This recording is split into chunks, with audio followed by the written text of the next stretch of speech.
You're listening to Kendrick Loves to Brand, the branding podcast featuring stories and lessons from entrepreneurs and brand builders so you can get inspiration, insights, strategies, and tactics as you create your own game-changing brand.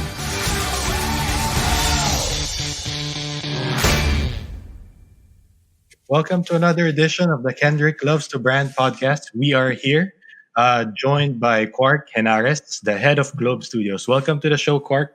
What's up? Hello. Good evening. What's up, Kendrick?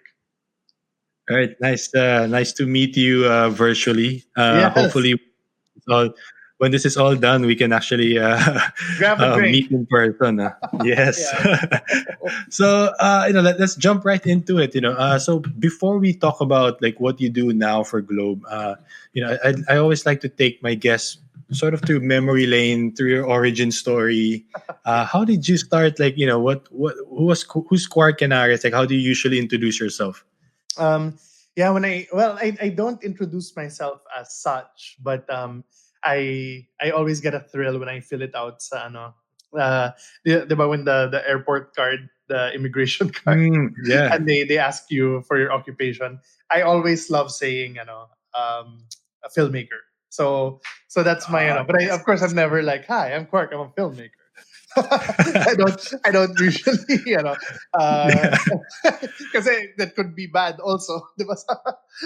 May sometimes Yeah. may bad connotation that. So but yeah, when it always gives me like a konting kilig when I'm able to write that on a occupation slot of a immigration form. Nice. Ako naman, for the immigration form, the parang achievement unlock ko was to write self-employed. Love it. Kasi parang sakto pa yung boxes, self-employed. As in, saktong-sakto. So, Made just for that. yeah.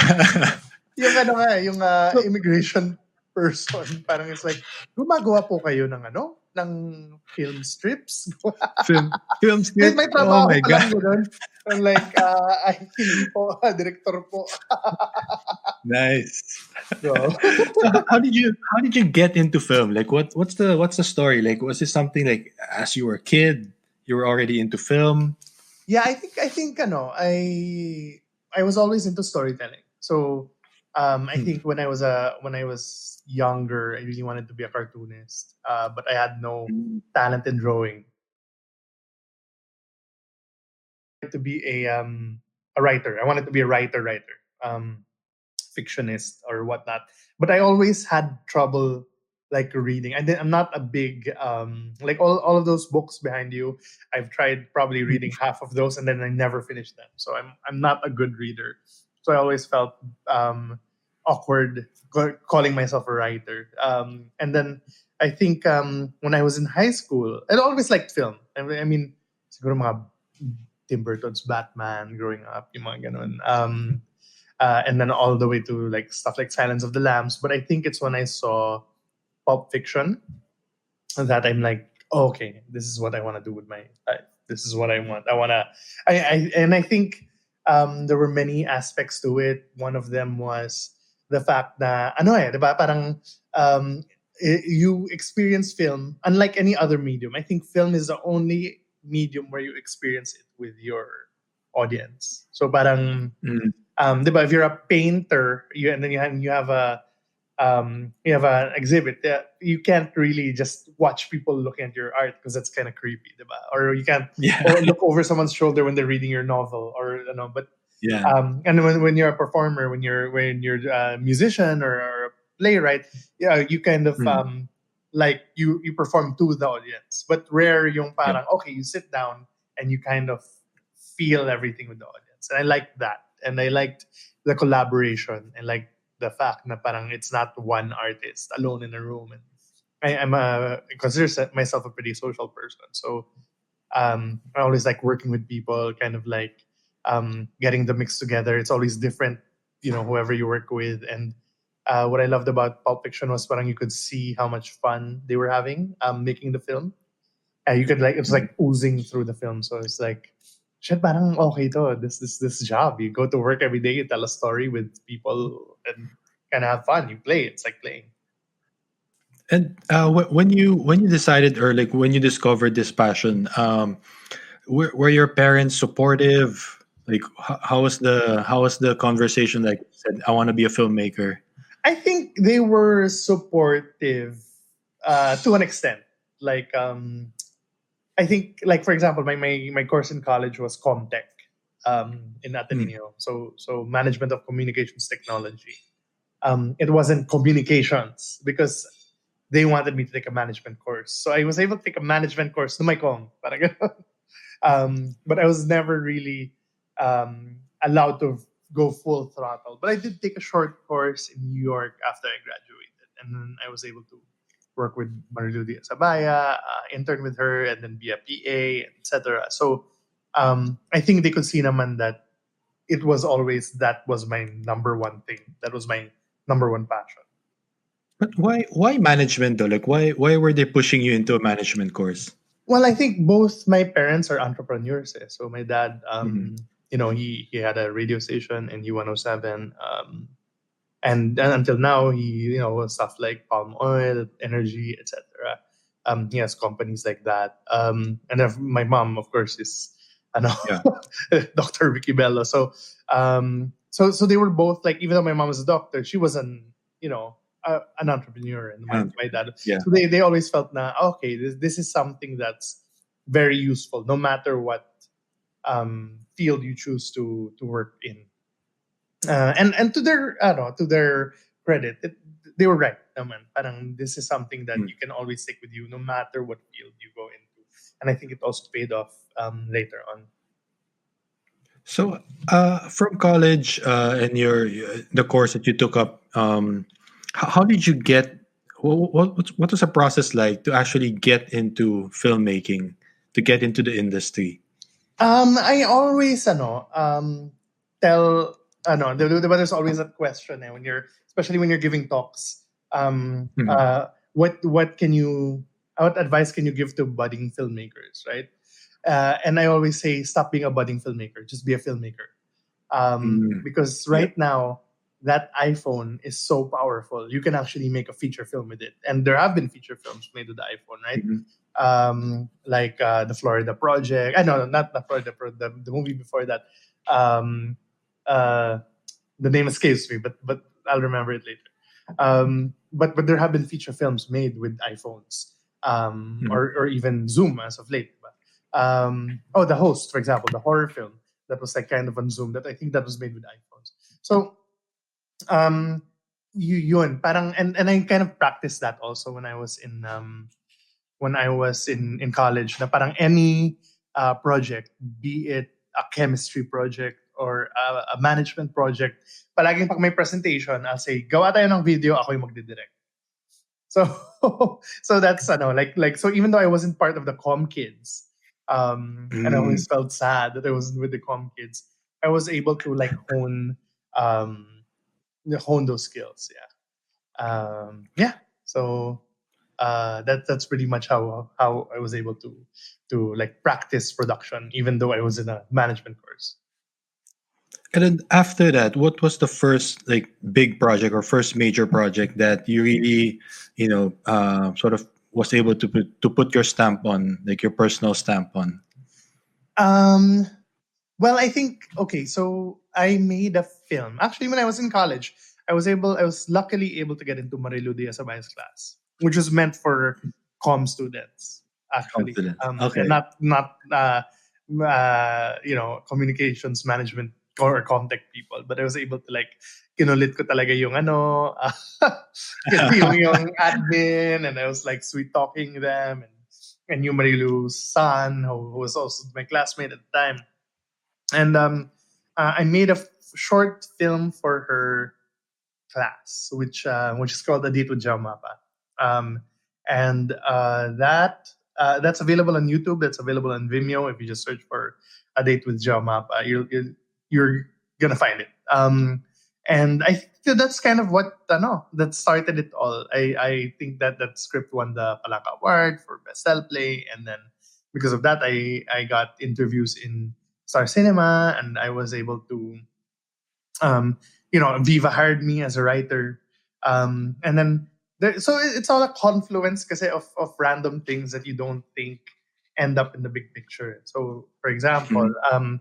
I also used to manage bands. I managed the band called Shudad. I managed the band called Chico Science, who eventually became Chico Sci. And when I graduated, I was like, well, I left. Um, I stopped being their manager because I'm like, I want to be a director. I don't see how this is going to Mhm. help me. But when I graduated and they looked for music video directors, I was like, hello, Mm. hello, Yeah. old man. So I think what people like Stephen Jobs say or Bob Iger says, na kind of like, um, the stuff that always take a different course or always do other things. I think that's super useful because you can't just be single-minded in wanting to be this and kind of like leave life behind. It's always more interesting if you come in there with a different point of view. Mhm. So yeah, that's how I know. So getting there, it was really interesting. And then after that, I think Viva hired me to write um, a film for a director. And then the director pulled out the last minute, and a lot of the other directors they asked didn't want to direct. It was a vehicle for a first time lead. Her name was Maui Taylor. So Oh, okay. yeah, so they couldn't find anyone to direct, and I was like, guys, actually, I do direct, just in case you didn't know. And they were like, oh, really? Sige, panood ng mga stuff mo. They watched Data Joe Mapa and stuff. Yeah, so I directed my first feature, Gamitan, at 21. That's super, like, just all the stars aligned.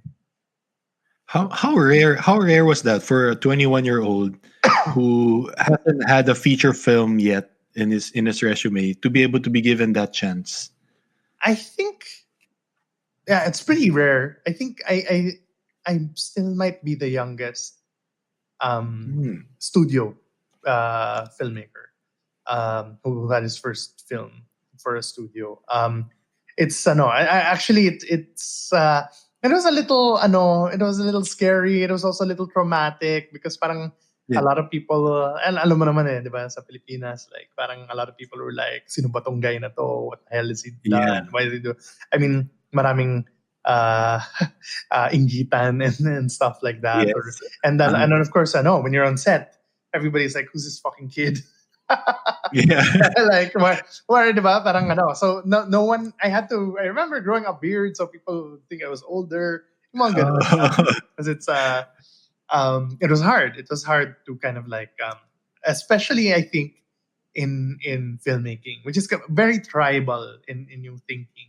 Napansin ko na parang are you part of us or are you part of a different group? May mga ganun. So it was hard. Also, I didn't get to choose my crew. Mm. But parang baptism of fire. Right. And the film thankfully did well. So okay, Actually, good.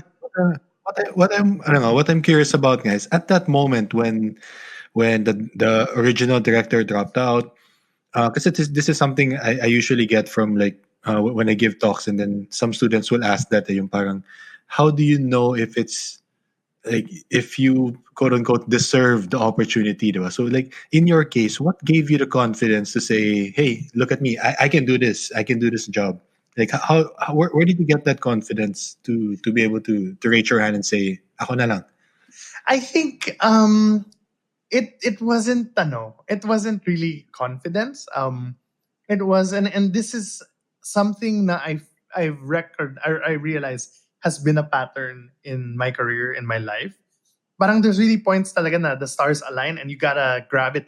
Parang parang may konting fake it till you make it moment na parang, oh my god, di ba? Parang 7 directors have turned this down and they really need to launch this. They really need to shoot next month. Parang you gotta step up. But I mean, every day I was guilty and I was a little scared. I was like, do I really deserve this? But I know people, I know Mm. some of my mentors have been making films for 15 years. They never got to do a feature film. Mga ganun. So parang, but strike while the iron is hot, or grab that opportunity when you have it. And it's kind of a lot of it is luck. I mean, I'm sure you know this also. Diba? Parang Yeah. when things fall into place and you don't act, sayang. Diba? Yep. So speaking of like falling into place, so from that first feature film, you've directed and produced a lot of different films, diba? So what made you decide to, we're fast forwarding a little bit here, Nego. What made you jump to corporate with Globe Studios now? Well, I think again, very confluence, coincidences, just really a bunch of like really weird coincidences. So I told you naman, and I guess I've mentioned this so many times also. So it's no secret that like the constant pressure, I guess, from my parents to like, get when are you getting a real job? Which is like, nakagawa na ako ng 6 movies. This is not a real job yet. Nakagawa na ako ng 50 commercials. Hindi pa ba the real job? And I'm sure a lot of people, listening will kind of be able to relate na parang to a lot of people, freelancing is not a real job. Parang, so I went to business school in 2011. After the premiere of my 6th film, I think, or was it my 5th film? My 5th film, Rock and Roll. And I think the Rock and Roll premiere was one of the happiest nights of my life. It was the closing film of Cinemalaya at CCP. 3,000 people were there. There was a concert featuring the bands. And then the next day, literally the next day, I remember flying to LA for my master's. And then that next day, I was naka-kurbata. I was in a class of 30 people. I remember even taking those 2 pictures because it's like parang night and day, ang layo. Yeah. And I business class. Well, business school was was not a happy time. I have to admit. I mean, I always felt like I'd rather be making movies. I'd rather be doing this, but eventually it became a really, I think siguro nung nawala na yung mga core subjects, yung mga finance and all that stats. Yeah. Parang when that happened, I was suddenly doing all these businesses of entertainment classes. So again, another stars aligned. This is the first year that Netflix came out, and Hulu had just come out, and our professors were from Hulu, and they would teach us in Hulu, and Wow. like yung mga agencies. So parang you're basically at the ground floor of this new Yeah. movement about this SVOD. So parang there was actually a class where they taught us mga OTT, SVOD, mga ganun. So they teach you all these terms. They teach you what it's about. And I mean, when I moved back to the Philippines, wala pa. There was 0 SVODs pa. Wala pang iFlix. And I was trying to do an entrepreneurship. Well, I was trying to do a startup called an MCN, a multi-channel network. Parang very YouTube. And I would approach different companies, pitching them the MCN. And one of the companies I was pitching the MCN to was iFlix.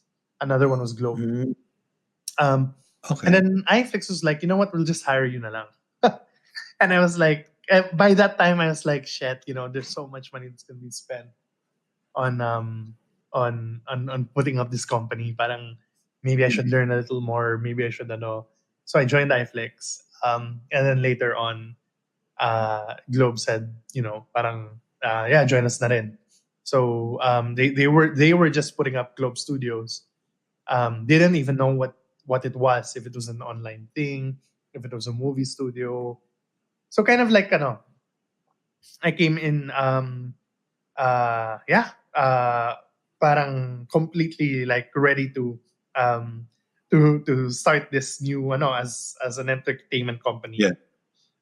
Like person, diba? And but if I hadn't gone to business school at that time when I didn't want to, if I hadn't taken those classes in Hulu and Netflix, and if I hadn't moved back in 2014, 2015, and if I hadn't Mhm. tried to sell my MCN, none of those things would have happened. Diba? I would never have found my way to Globe.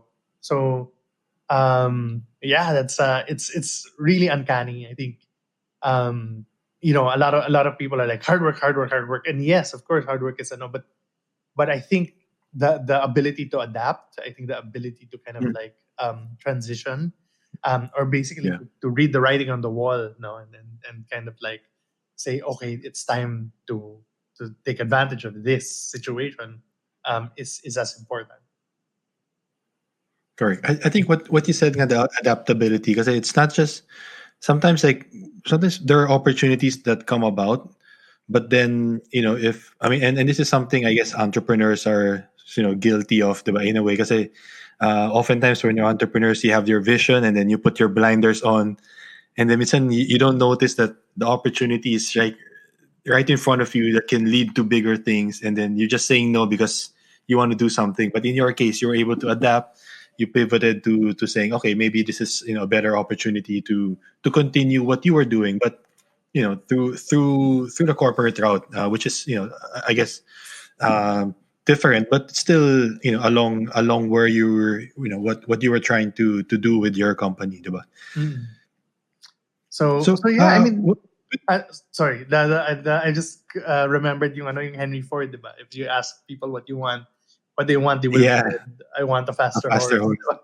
So yeah, that parang dirty word na siya, I guess, in business speak, and then but this because it's so overused, but parang the disruption, parang Mhm.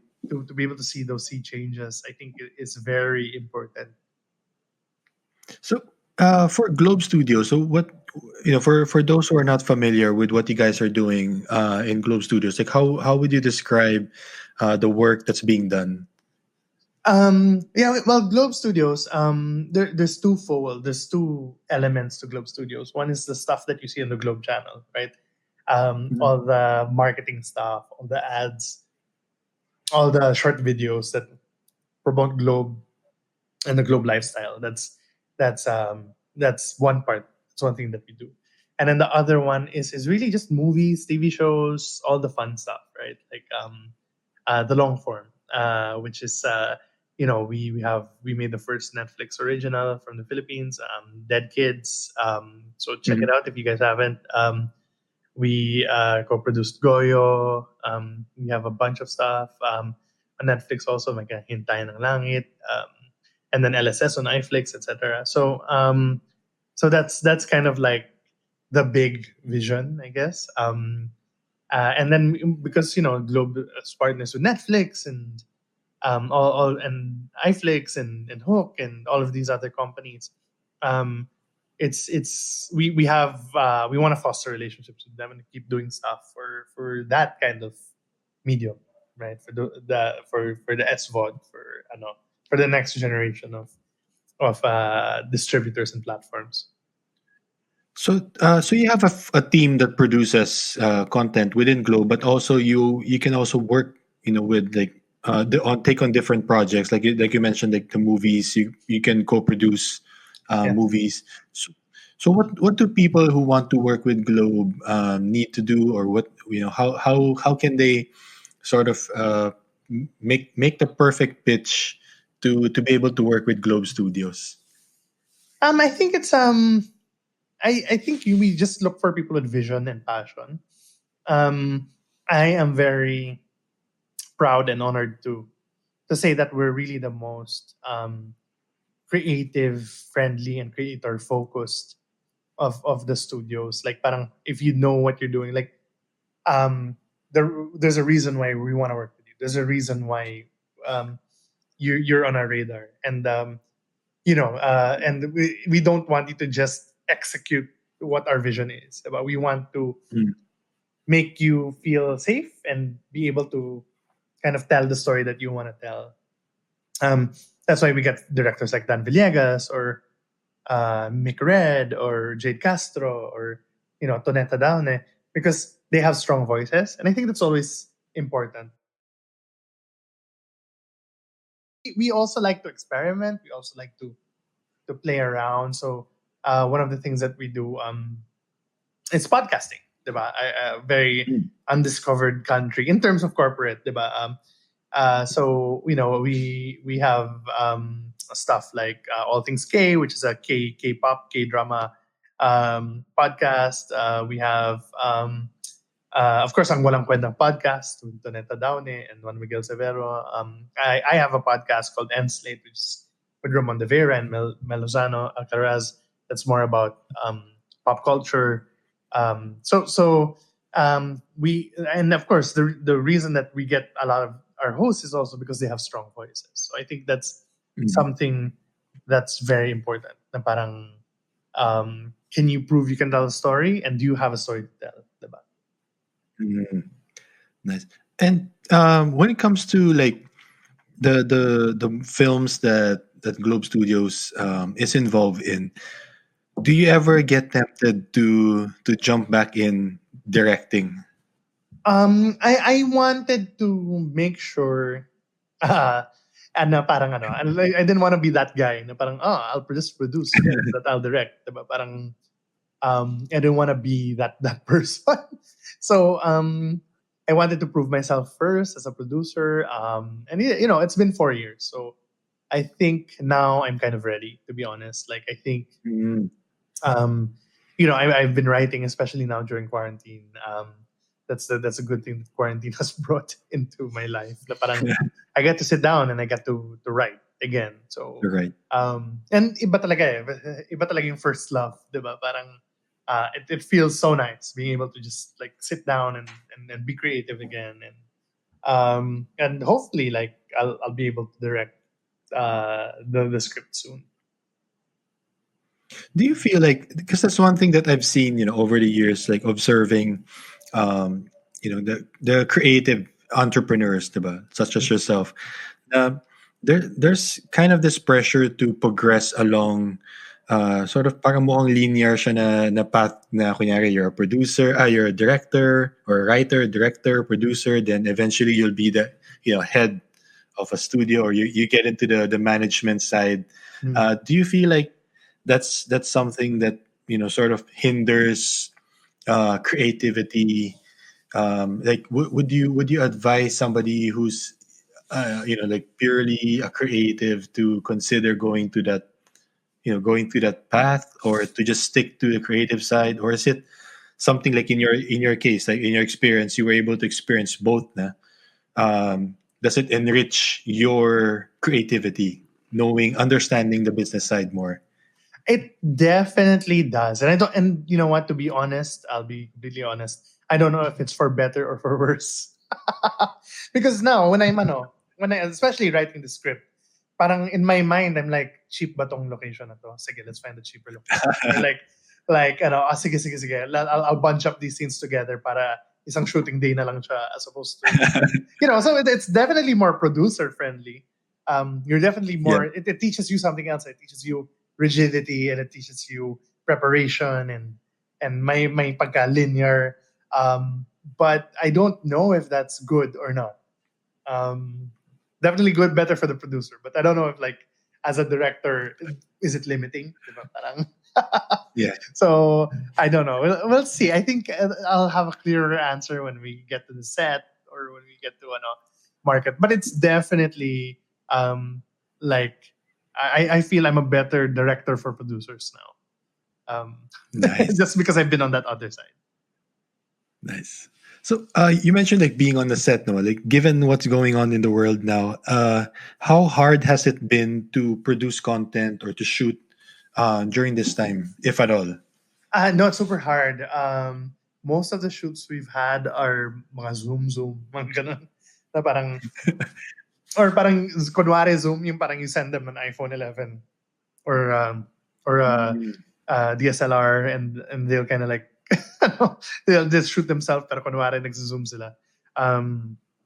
But it's and then I think we shot a bunch of music videos for our new label. Globe Entertainment has a new label called Paradise Writing. We shot 4 music videos.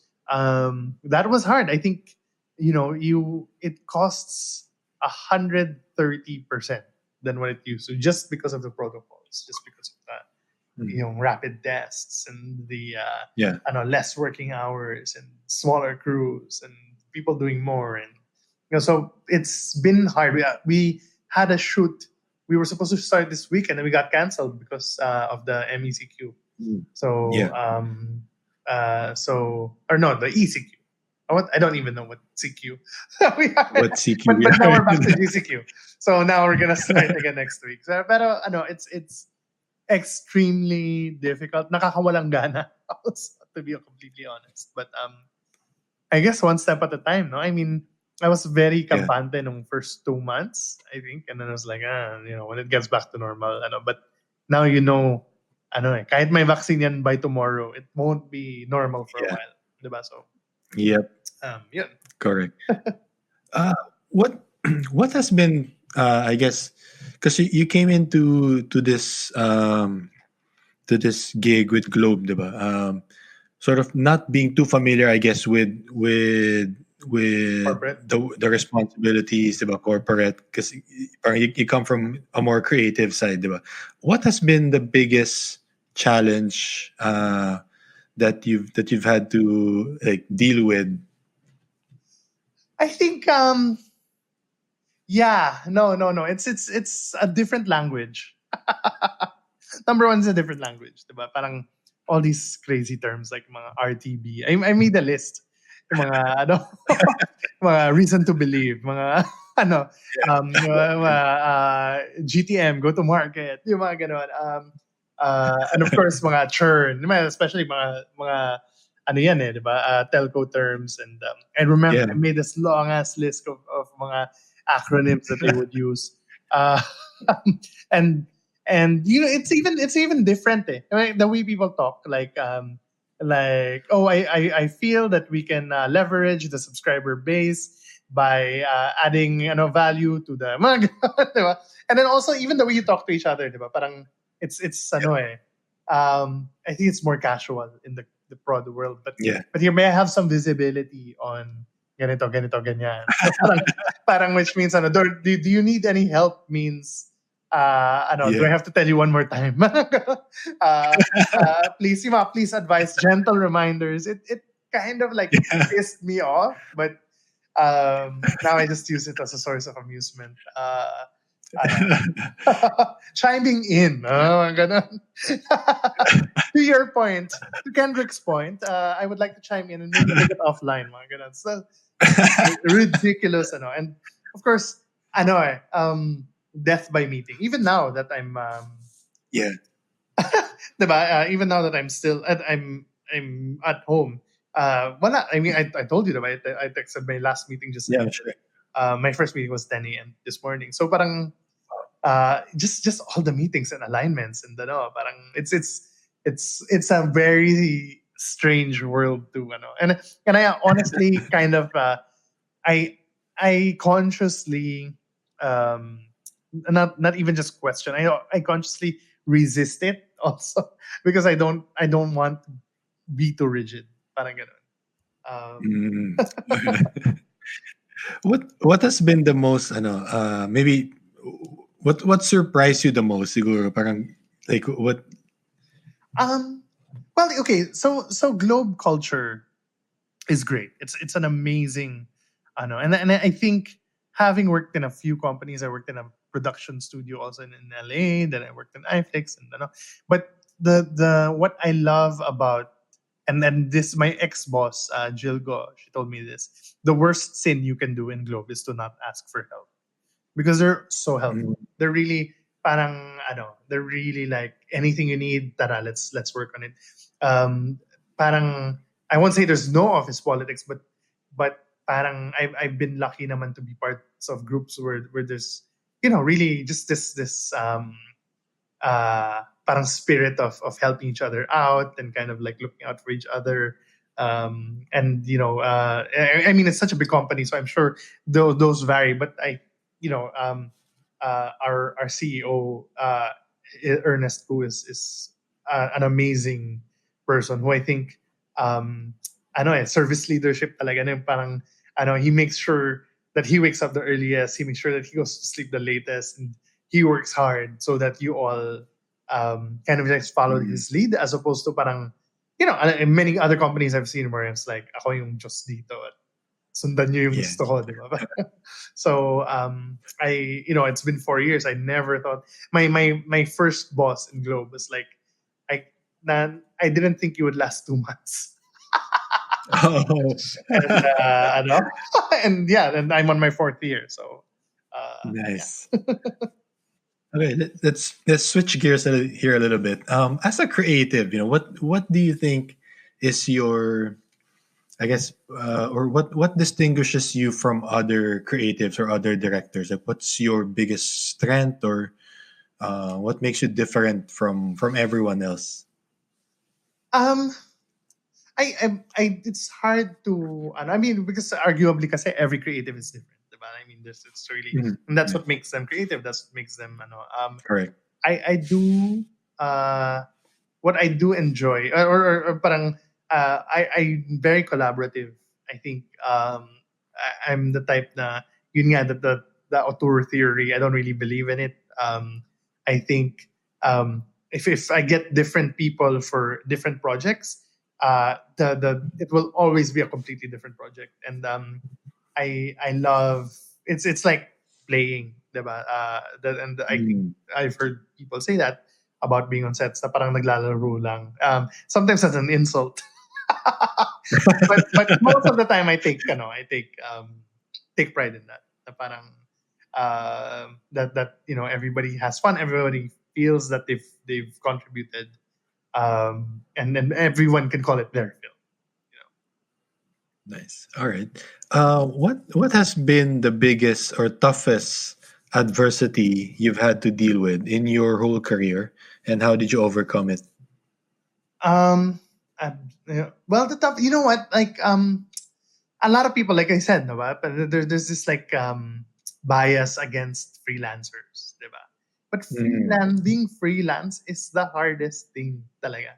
Because it's not like it's, diba, you can kind of like float by, I guess, quote unquote, if you're in a big organization, or if you're na parang parang you can fuck up, maybe just make sure you don't next time. But I think being freelance, it's like you have to, it's like going to a job interview every week, going to a different job and trying to be hired by a new company every week, diba? Parang and the stress actually being a freelancer is not the work, it's the kind of like wondering where the next paycheck's going to come from, and the uncertainty. Yeah. And like again, I've experienced this as a freelancer, I've experienced this as a corpo douche, I jokingly say, but parang it's it's you there are times talaga na parang you're on a trend, you're on a roll, and there are times feast or famine nga, diba? But when you're working for a company, unless you fuck up majorly, parang it's it's okay, you'll still get your paycheck, you'll still get paid. That's not like that in freelance, diba? And freelancing, I think the older you get, it's like actually kind of harder, diba, to you're not the hot new thing, yung mga ganon. So I think when in terms of like being a manager, or having a team under me, I always say naman, if you feel like you want to leave or you have to leave and it's for your career, go lang. Because take advantage because parang I think it makes you stronger being because you hustle more. Yep. So there, I think freelance life and in general, it's been kind of like really hard. Do you ever experience self-doubt? You mentioned earlier, I guess, when you've had your first break of getting your first feature film, that you were maybe feeling a little bit, maybe unsure, like if you deserve the opportunity. But like now, where you are right now as the head of Globe Studios and having achieved all you've achieved so far in your career, do you still experience self-doubt? Actually, it's funny that you asked that question, because one of my favorite tweets. And I actually, when I give talks, I show this tweet um, to people. And it's some random person. I don't even know who tweeted it.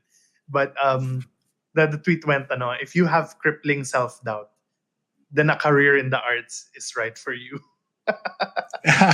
So parang I think it comes with the territory, and I think there is not a day that I do not have self doubt. There is not a single day. Like especially now that we're playing with so much money, diba? Parang like, oh my god, is this movie gonna make money? Is it gonna kikita ba to?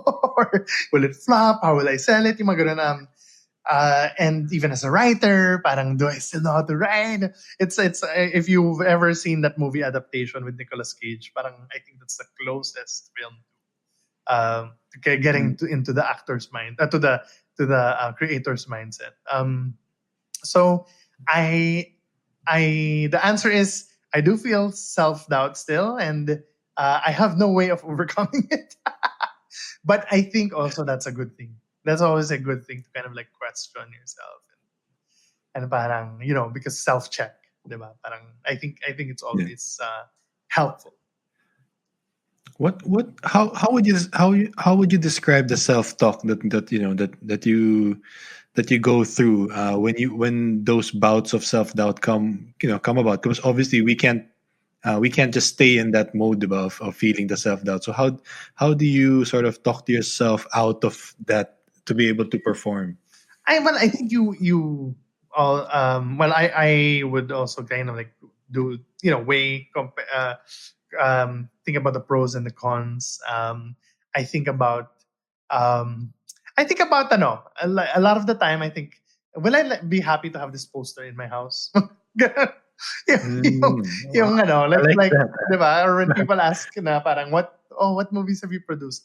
Will I happily say na I produced Goyo, I produced Dead Kids, or will I parang nakakahiya ba na I think I'm very much for I really feel Filipinos are so talented, and I think and that's why I came back, diba? Because I really wanted to help empower creators. That's kind of like my thing. So parang sometimes it doesn't work out, but if I feel that the person who made it is happy, and parang that really kind of like warms my heart na parang for the rest of this person's life they're gonna be talking about this film. Nice. So yeah. Speaking of like films that you would want to have a poster in your house, what's your favorite movie or Pulp Fiction talaga. And I think still okay. Yeah, and of course one of my favorite. I mean, Pulp Fiction made me want to be a director, and then I remember I would quote it all the time with my best friend, who became my best man in my wedding. And the co-writer of Rock and Roll, Diego Castillo from Sandwich, and then parang I remember, we'd quote it all the time. We'd always, and when Tarantino came to the Philippines, he actually watched Keka, and then he was like quoting it to me over dinner. Wow. So parang it's like ito na yan. This is my moment. This is my full was that the moment? Yeah, was that the moment that you felt parang I made it, parang ganun? Yeah, I think not only parang I made it. I think it's more parang grabe, parang like the universe is so kind, God is so kind. I don't know whatever is and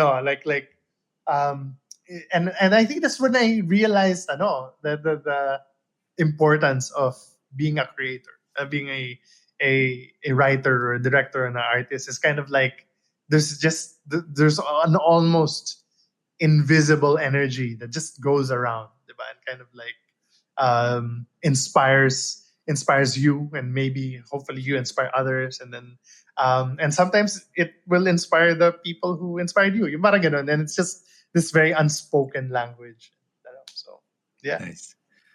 This was back in diba? Parang I've come across this video when you met Tarantino, 2008.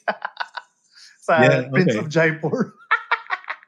So yeah. Then he was just talking to me about, if you listen to that conversation, it's a very funny conversation. He's like, these cinematographers, they have so many people under them. They feel their balls have to be jiggled, but you have to remember, man, they gotta jiggle your balls. Like, I don't know if we can put this in the podcast. No, you have to check the explicit. Well, aside from Quentin Tarantino, is there anyone else that you would want to meet and have a one-on-one, sort of conversation or mentoring session with? Well, there's David Lynch, who's my favorite director. And yeah, but actually, I realized okay, I'm gonna marry this girl when my wife, got me tickets to the David Lynch, parang what's it called, Festival of Disruption, in LA. Na parang she just bought it for my birthday, and we were able to go and watch David Lynch speak. And then I think there's also, I've been watching a lot of David Fincher, who's also one of my favorite directors. Yeah. But yeah, I think kasi yung mastery of Fincher of all the elements of filmmaking, right? He knows what lens is used. He knows what camera is being used. He knows, diba, parang he knows even makeup probably, or the intricacies of acting. I think he would be an excellent person to learn from. So, how many times have you watched The Social Network? Social Network is my favorite film of the 2010s. So I have seen it. Same here. Yeah, 8 times. No, No, the movie about Facebook. What the hell? Who cares? But yeah, it's just so infinitely quotable. If you could invent Facebook, you would have invented Facebook. Yeah. So I watched it again. I showed it to my wife nung like December 2019. I was like, okay, let's watch the best movie of this last decade. And it was yes. Actually, the funny thing about The Social Network, I love the movie so much. There was a year when my girlfriend at that time, who's now my wife, was living and working in Singapore. So whenever I'd go visit her, like every couple of months, whenever I'd fly in the flight in SQ, diba? Parang ang daming movies. Daming bago movies, but I always end up just watching Social Network. Minsan in the same trip, papunta pabalik, I'm just watching the same movies. No, like yeah, that's how much I love that movie. Even the soundtrack, everything is just. Yeah, si Trent Reznor and si Atticus Ross. Yeah, and Eduardo Saverin is in Singapore. Yes, I know. So diba, he was like, all my Singapore friends, have you met Eduardo Saverin? So it's great movie. It's yeah. Really, is there, aside from like all these like famous movies, is there like a movie or a series that you watched recently and made you say, "Holy shit! I wish I thought of that." There's a show on HBO now called "I May Destroy You," and it is phenomenal. It is insane. Like it's directed and written by Michaela Cole. So she's a black British actor. She was in Chewing Gum, but it really shows a side of London that I've never seen. And it's all people of color, and it really talks about consent and rape and but it's a comedy, parang ganun. So it's kind of like how people talked about Phoebe Waller-Bridge during Fleabag. I think she's the one for this year. So I May Destroy You. I think the last episode is coming out on Monday. So makakahabol ka pa. All right, I'll get into that. Bago pa mawala yung HBO Go subscription ko. Nakatali kasi sa Sky so you know what? If you go to well, shameless plug, HBO Go, you should be hiring me. HBO Go Asia .com, I think it's only 120 pesos. Okay. Or maybe it's 150 now, but 150 tops a month. But it's without HBO being Go. tied to the cable subscription na. All right. So, all right. And then pa? Kasi that's the only reason why I'm a subscriber of Sky. Is to have HBO Go. So just go to the website and then kind of like or just search HBO Go Asia and you'll see naman yung ano. But and yung All maganda right. dun, the HBO Now originals that are in the US are available. So you don't even have to have an HBO Now Oh, subscription. nice. Nice. All right. I'll get into that this weekend for Yeah. sure.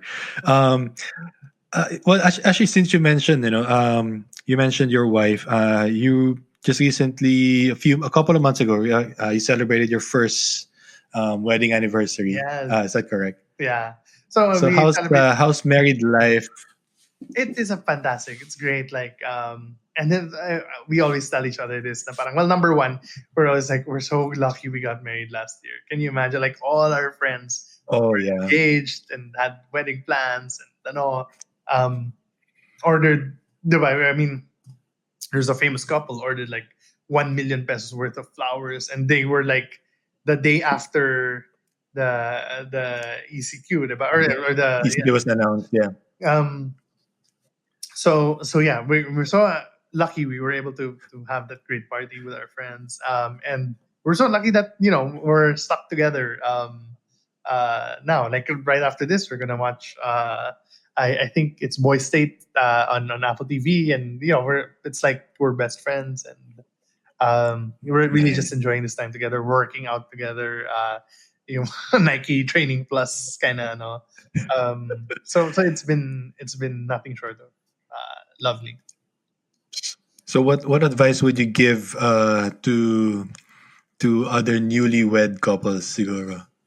Well, I think it's always good also to kind of like work on your own thing. So she's gonna be part of an online music festival. She's a musician. And sometimes I help her out with the videos, so she's shooting videos for that. And of course, I have my Globe stuff every day. And then you kind of like get together, and then you at least have something to talk about. Also, we listen to a lot of podcasts together, or a lot of audiobooks, especially during dinner. Mm. And then I got her Animal Crossing for her. Well, actually, because she never really played music, played video games, so I got her Animal Crossing. But I ended up taking over the Animal Crossing. But it's been no, it's just kind of like that's your best friend. There's no other way aside from the love of your life. You have to be with your best friend. Nice. That's very nice. I think we should shift back to business. Sure. But it was great. It was great to know. It was great to hear also from you. Because I like prior to the show, I was doing some research on you, and I came across all the beautiful photos from your wedding. So I wanted to Oh. ask about it. I guess now that you mentioned like the typical day now in quarantine, diba? How do you stay productive like amidst all the things that you have to do for Globe? Being newly married and being a creative. Like how do you stay productive? Well, the challenge is actually staying productive where you want to be productive. I mean, Mm. because I think because of the grind, diba? Parang you can't help but be productive. You can't help but Yeah. have do parang ano yan sometimes, diba? Parang just checking the boxes Yeah. in a tick list, in a checklist. But I think like really just taking the time to do the things that you love or do the things that you feel are important, and kind of like cutting through all that noise.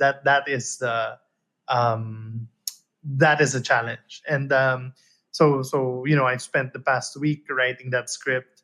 But I know, and then of course diba, I counted, we watched 30 series during the Third- first 50 plus movies during the quarantine. And I got back into video games, and I know there's so much, there's actually so many distractions. But then I realized, and this is actually a very recent realization, maybe yesterday lang.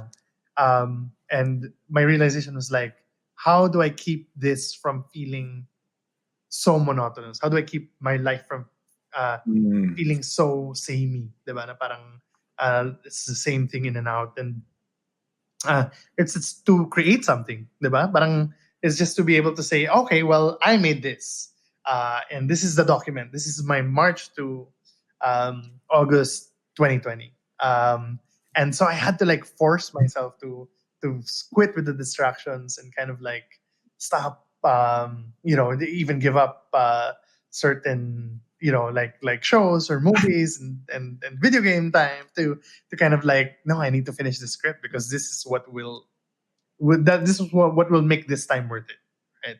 Like Nice. this is like parang ano, if I go back to this time, at least I know may nagawa ka, parang so Nice. yeah, so that's how I stayed productive with the things I loved, I guess. Speaking of like the challenges that that this time has brought on, no, and mental health has been a big topic, especially at this time. Do you have any certain practices that you do to help you, stay balanced, stay level? Yes, I do. Actually, I would like to say every day, Sana, but that is not true. I do transcendental meditation. Mm. And it's speaking of David Lynch, it was actually something I kind of discovered nung the Festival of Disruption, because David Lynch is a practitioner. And I tried the mga Headspace, and that's good too. Yep. Mga guided meditation apps and all of that stuff. I think it's just kind of like to make space for yourself, diba? Make space to like just kind of like cut through the noise, like I mentioned earlier. Na parang and then kind of like think about where you are and what matters to you and stuff. Because sometimes parang it's so overwhelming that you don't, end of the day, you don't even know what if you're proud of what you were doing, diba? Or if I Yep. did something, diba? That ikigai, Yeah. diba? Na parang are you? Yeah. Correct. Is it something that you love? Is it something that Yeah. that you're good Beneficial at? to the world. Beneficial. Diba? Yeah. Yeah. So parang that kind of helps, diba? Just that meditation. So how long have you been doing TM? I've been doing it since 2016. Nice. So I think right now, so mga 4 years. So right before I joined Globe, I was like, I think I had 2 weeks after leaving iFlix, and I'm like, maybe I should take up TM. So Where did you take up TM? it's in sa may White Plains. Parang so it's the only guy. Si In near Green Hills. Poly. Oh, nice. I also took it with Poly. Yeah, di ba? Poly rocks. Yung gusto ko ay Poly, hindi Yeah. hindi siya mukhang transcendental meditation man. Di ba? Parang Correct, nakabarong. Yeah. Corporate guy, pero yeah, but I'm so you've been taking it up also. Yeah, I've been doing it since mga 2017, I think, around the time. And we're around the same time. I haven't been to like, I guess, on point with the practice, especially the twice a days. It's kind of challenging. How often do you do it? Oh my God, no! I really made parang I really told myself, you know what, you're gonna lose almost an hour of your life each day if you do it twice a day. So I said once a day na lang, but I can't even do it once a day. Like I did it Monday. I was gonna do it this morning. Woke up late. So I do it like maybe 2 or 3 times a week, but I still want to do it every day. To do, yeah, actually same. Like around like at most I do it 2 to 3 times a week also. But I always feel like I want to do it more. So yeah, I'm always at, in awe of the people who can actually do it. Like even there's this show Billions. That's the main guy. See The other guy, Damien Lewis, Damien Lewis, yeah. Yeah. So I think he also practices TM. So like you'll see scenes where he's just sitting in a quiet room. So I'm always thinking like, where can I find a quiet room? Because it's kind of hard to do it. Also, like ang ingay, diba? Parang you get distracted. So, yun. But it's good to know you're a fellow practitioner. Yeah, it's really helpful. Diba? Parang hindi, we are not, you and I are not like zealots and and diba? Parang talaga siya. At iba siya. Correct. Sa guided Yeah, meditation. correct. You really kind of go deep. diba? Correct. Actually, that's the one thing I really realized. Kasi like before, when I would see like certain celebrities talk about it, parang feeling mo, baka hindi, baka parang it's like for for celebrities or something. Kasi like I've been doing like guided meditation or yung breathing or different kinds of meditation. But like, having done TM, it's really different. Parang ibang, iba yung, I guess, the depth of the release nung stress or whatever anxiety you're feeling. Iba talaga. So yeah, I would recommend it nga to anyone who asks me like, what kind of meditation should they do. Like I always say, go call Polly in Green Meadows. Yeah, Polly rocks, man. Right. Oo, hindi siya Scientology, no? Hindi siya parang, parang Yeah, celebrity fad thing. correct. Noong una parang may ganung vibe kaya ako parang okay kaya to, but I'm glad I took it. So we're heading towards the latter part of the show. I don't want to keep you too long. No, that's fine. You have a Thank movie you. movie night with your wife. So in the latter part of the show, I always ask 3 questions to each of my guests. So the 3 questions sort of pertain to legacy. Okay. So the first of the 3 is knowing everything that you know now. If you went back in time to the day, let's go back to.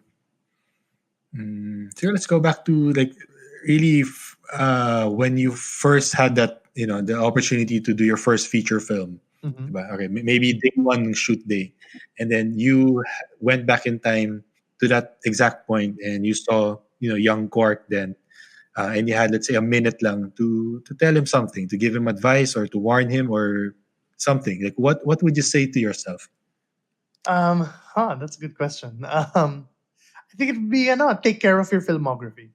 I think because there are things I've done that I hate.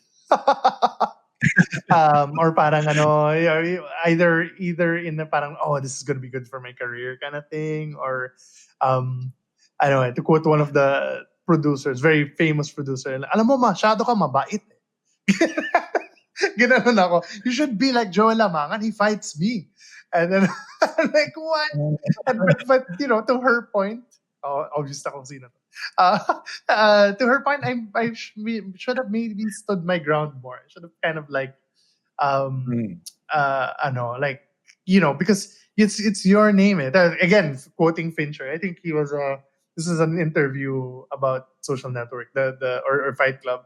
Parang the head of marketing was like, "Oh, you should change this, you should change that," and he's like, Fincher went, "Is like, is his name gonna be on the movie?" Parang, no, it's gonna be my name on the movie, and so people don't like that. Then they're gonna blame me, and then I kind of like, oh, nga, no, parang like diba? Parang forever, it's gonna be there forever. Like speaking of legacy, and you don't want to be. I wish I was more decisive, and maybe I wish I stood my ground more when it came to decisions. That's great advice, I think, for anyone who's at the start of their career.